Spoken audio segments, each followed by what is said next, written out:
Right Baiju, ഈ ശിക്ഷാവിധി കേട്ടപ്പോൾ ഇയാളുടെ പ്രതികരണം എന്തായിരുന്നു? ഇയാൾ കോടതിയിൽ ഏത് തരത്തിലാണ് പ്രതികരിച്ചത്? രാവിലെ ജഡ്ജിക്ക് മുന്നിൽ പറയുന്നത് കേട്ടു, തെറ്റുകാരനല്ലാത്ത താൻ ഇത്തരത്തിലൊരു ശിക്ഷാവിധി നേരിടേണ്ട സാഹചര്യം ഉണ്ടാകരുതേ എന്ന്.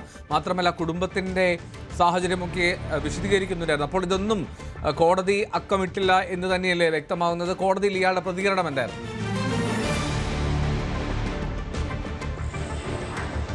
തീർച്ചയായും ബെൽദോ, അത് വളരെ പ്രധാനമാണ്. കോടതിയിൽ ഇയാൾ രാവിലെ വ്യക്തമാക്കിയത്, ഈ പ്രതി വ്യക്തമാക്കിയത് താൻ തെറ്റ് ചെയ്തിട്ടില്ല എന്നാണ്.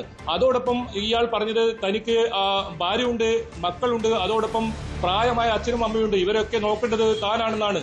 അതായത് ഏറ്റവും ഒടുവിലായി ഇയാൾ പറഞ്ഞത് തന്നെ പോലെ ഒരു നിരപരാധി ഇനി ഈ കോടതിയിൽ ശിക്ഷിക്കപ്പെടരുത് എന്നൊരു വാക്കാണ് അദ്ദേഹം പറഞ്ഞത്. അതൊന്നും കോടതി ചെവിക്കൊണ്ടില്ല.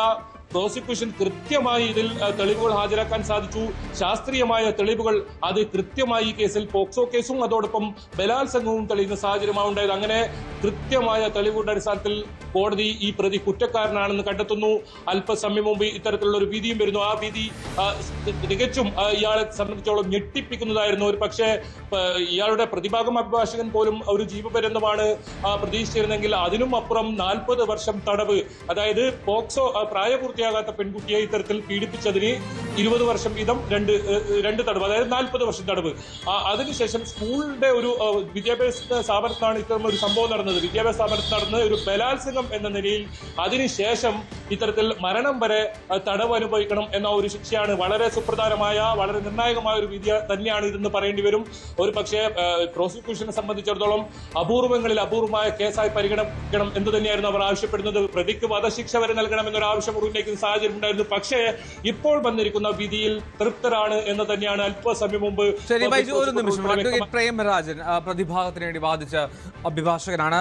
അഡ്വക്കേറ്റ്, ഈ കോടതി വിധിയെ എങ്ങനെയാണ് നിങ്ങൾ നോക്കിക്കാണുന്നത്? കാരണം ഈ വിധിക്കെതിരെ വിധി പകർപ്പ് കിട്ടിയിട്ടില്ല. വിധിക്കെതിരെ ഹൈക്കോടതിയെ സമീപിക്കും. കൃത്യമായ തെളിവുകൾ നമ്മൾ പ്രതിഭാഗം കോടതി മുമ്പാകെ ഹാജരാക്കിയിട്ടുണ്ട്. ഈ കേസിലെ ആദ്യ 2 അന്വേഷണ സംഘവും കൂടാതെ ക്രൈംബ്രാഞ്ച് അന്വേഷണ സംഘവും കൃത്യമായി കേസ് ശാസ്ത്രീയമായി അപഗ്രഥിച്ചാണ് കോടതി മുമ്പാകെ റിപ്പോർട്ട് നൽകിയിരുന്നത്. ആ റിപ്പോർട്ടുകൾ കോടതി മുമ്പാകെ ഉണ്ട്. പിന്നീട് വന്ന അന്വേഷണ ഉദ്യോഗസ്ഥൻ ആദ്യത്തെ സംഭവ സ്ഥലം മാറ്റുകയും മറ്റൊരു ശുചിമുറി, അതായത് കൊളുത്തില്ലാത്ത, ലോക്കില്ലാത്ത ഒരു ശുചിമുറിയിലേക്ക് സംഭവ സ്ഥലം മാറ്റുകയും കൃത്രിമമായി തെളിവുണ്ടാക്കാൻ ശ്രമിക്കുകയും ചെയ്തു. അതിനനുസരിച്ചുള്ള കൃത്രിമത്വം കോടതിയിൽ പ്രതിഭാഗത്തിന് കാണിക്കാൻ വേണ്ടി വന്നു. പിന്നെ പ്രതിഭാഗത്തിനുണ്ടായിരുന്ന ഒരു പ്രശ്നം എന്ന് വെച്ച് കഴിഞ്ഞാൽ, ഈ കോടതി ഇത് 3ാമത്തെ ജഡ്ജിന്റെ മുമ്പാണ് ഈ കേസിന്റെ വിചാരണ അവസാനിക്കുന്നത്. കാരണം 2024 ഫെബ്രുവരി മാസം കേസിന്റെ വിചാരണ തുടങ്ങിയിട്ട് പ്രോസിക്യൂഷൻ പരമാവധി ഈ കേസ് നീട്ടിക്കൊണ്ടുപോകാൻ ശ്രമിച്ചു, സാക്ഷികളെ കൊണ്ടുവരാതെ.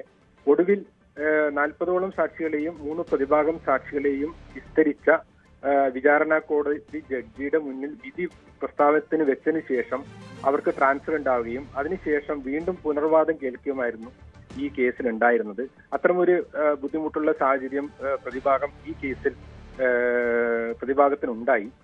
രണ്ടാമത്തത്, ഈ കേസിലെ ക്രൈംബ്രാഞ്ചിന്റെ കണ്ടെത്തലും അതുപോലെ ആദ്യത്തെ ലോക്കൽ പോലീസിന്റെ കണ്ടെത്തലും എല്ലാം കോടതി മുമ്പാകെ ഉണ്ട്. കൂടാതെ ഈ 3ാമത് സംഭവ ദിവസം നടന്നു എന്ന് പറയുന്ന ദിവസത്തിൽ മറ്റൊരു സ്ഥലത്ത് കൊണ്ടുപോയി ഒരു യുവമോർച്ചയുടെ മറ്റൊരു നേതാവായ അധ്യാപകൻ ബലാത്സംഗം ചെയ്തു എന്ന് പറഞ്ഞ് അതിജീവിതയുടെ മാതാവ് ക്രൈംബ്രാഞ്ച് എസ് പിക്ക് പരാതി നൽകുകയും ആ പരാതി ക്രൈംബ്രാഞ്ച് എസ് പി മൊയ്തീൻകുട്ടി അന്ന് ക്രൈംബ്രാഞ്ച് ഡിവൈഎസ്പി ആയിരുന്ന അബ്ദുറഹീം MA എന്ന ഉദ്യോഗസ്ഥനെ കൊണ്ട് അന്വേഷിപ്പിക്കുകയും കളവാണ് ആരോപണങ്ങളെന്നും കെട്ടിച്ചമച്ചതാണെന്നും ഈ ചില സംഘടനകൾ ഇതിന്റെ പിന്നിലുണ്ടെന്നും അദ്ദേഹം റിപ്പോർട്ട് നൽകിയിരുന്നു.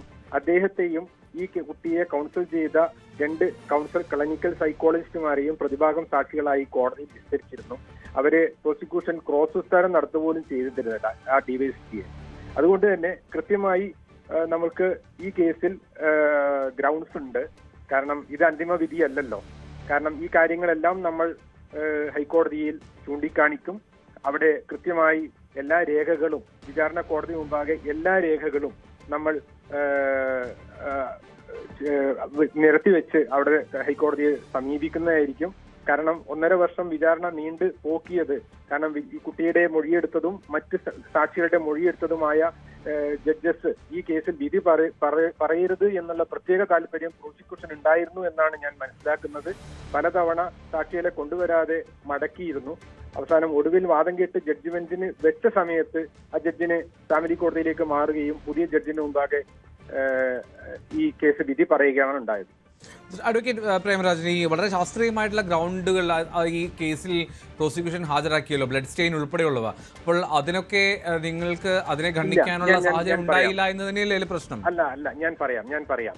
അതായത് ഈ സംഭവ സ്ഥലമായി കുട്ടി അതിജീവിത ആദ്യം കാണിച്ചു കൊടുക്കുന്നത് 5 പേർക്ക് ഒന്നിച്ചു പോകാവുന്ന ഒരു കമ്പാർട്ട്മെന്റായി തിരിച്ച ഒരു ശുചിമുറിയായിരുന്നു. 5 പേർക്ക് അതിന് ലോക്ക് ഉണ്ടായിരുന്നില്ല. തുടർന്ന് 10 മാസത്തിന് ശേഷം ഈ കേസിലെ അന്വേഷണം ഏറ്റെടുത്ത ടി കെ രത്നകുമാർ, അദ്ദേഹം ഞാൻ പറഞ്ഞു അദ്ദേഹം ഈ പി ദിവ്യ കേസും മറ്റുമൊക്കെ അട്ടിമറിച്ച ഉദ്യോഗസ്ഥനാണ്.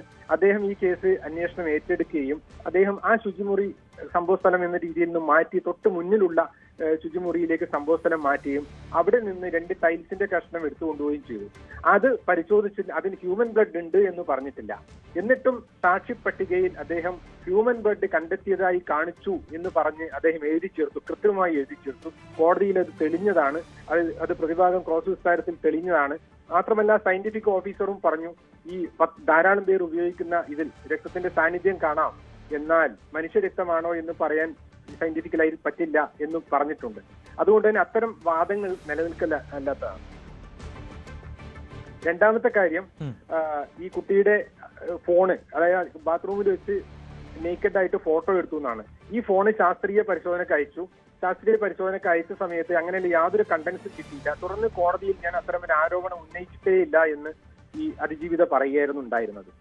വേറൊരു കാര്യം, അതിജീവിത പ്രോസിക്യൂഷന്റെ നിർദ്ദേശപ്രകാരം കേസ് ടീമിൽ എത്തിയ IPS ഓഫീസർക്ക് നൽകിയ ഓഡിയോ വീഡിയോ റെക്കോർഡിംഗ് നൽകിയ മൊഴി മുഴുവൻ ബഹുമാനപ്പെട്ട കോടതിയിൽ നിഷേധിക്കുകയും ഞാൻ അങ്ങനെ ഒരു വസ്തുത പറഞ്ഞിട്ടില്ല എന്നാണ് അതിജീവിത കോടതി മുമ്പാകെ മൊഴി നൽകിയിരിക്കുന്നത്. അതായത് ശാസ്ത്രീയ തെളിവുകളും സാഹചര്യ തെളിവുകളും സാങ്കേതിക തെളിവുകളും ഈ പ്രോസിക്യൂഷന് എതിരായതിനാൽ അത്തരം തെളിവുകളുമായി ബന്ധപ്പെട്ട് നൽകിയ മൊഴികളൊക്കെ കോടതി മുമ്പാകെ നിഷേധിച്ച് ആദ്യത്തെ മൊഴി ഉറച്ചു നിൽക്കുകയായിരുന്നു ചെയ്തത്. രണ്ടാമത്തത്, ഈ അതിജീവിത ആദ്യം പറഞ്ഞ തീയതികൾ 15/1, ജനുവരി 26, ഫെബ്രുവരി 2. പക്ഷേ കുട്ടിയാണല്ലോ, കുട്ടി തീയതികൾ പറയുന്നതിലെ സംശയങ്ങൾ അത് പ്രശ്നമില്ല എന്ന് കോടതി തന്നെ നേരത്തെ വ്യക്തമാക്കിയിട്ടുള്ളതല്ലേ? ആണ്. പക്ഷേ കുട്ടി എന്തിനാണ് ഒരു കള്ളം, ചില കാര്യങ്ങൾ സത്യവും ചില കാര്യങ്ങൾ കളവുമാണ് ഞാൻ പറഞ്ഞെന്നാണ് കുട്ടി കോടതി മുമ്പാകെ മൊഴി നൽകിയിരിക്കുന്നത്. മാത്രമല്ല ഒരു കാര്യം കൂടി പറയാം. ആ കുട്ടി ആരോപിക്കുന്ന തീയതി ദിവസം സ്കൂളിലെ അധ്യാപിക ലൈല ബി ടീച്ചർ, അവർ അറബിക് അധ്യാപികയാണ്, അവരുടെ കയ്യിൽ പോയി സാനിറ്ററി നാപ്കിൻ വാങ്ങി എന്നാണ് കുട്ടി ആരോപിച്ചിരിക്കുന്നത്. പക്ഷെ അന്നേ ദിവസം അധ്യാപിക സ്കൂളിൽ ഉണ്ടായിരുന്നില്ല എന്ന് മാത്രമല്ല, അധ്യാപിക കോടതി മുമ്പാകെ മൊഴി നൽകിയത് ഈ സംഭവത്തിന് ഒരാഴ്ച മുമ്പേ കുട്ടിയുടെ മാമൻ, ഞാൻ പേര് പറയുന്നില്ല, അദ്ദേഹത്തിന്റെ വീട്ടിൽ ഈ കുട്ടികളെ ക്യാൻവാസ് ചെയ്യുന്നതിനായി ടീച്ചേഴ്സ് അടങ്ങുന്ന സംഘം പോയ സമയം കുട്ടിയുടെ മാമൻ ചോദിച്ചു, മാഷെ നിങ്ങൾക്ക് എന്തെങ്കിലും കേസ് പെടുത്തി ഒഴിവാക്കി കൂടെ ടീച്ചറെ.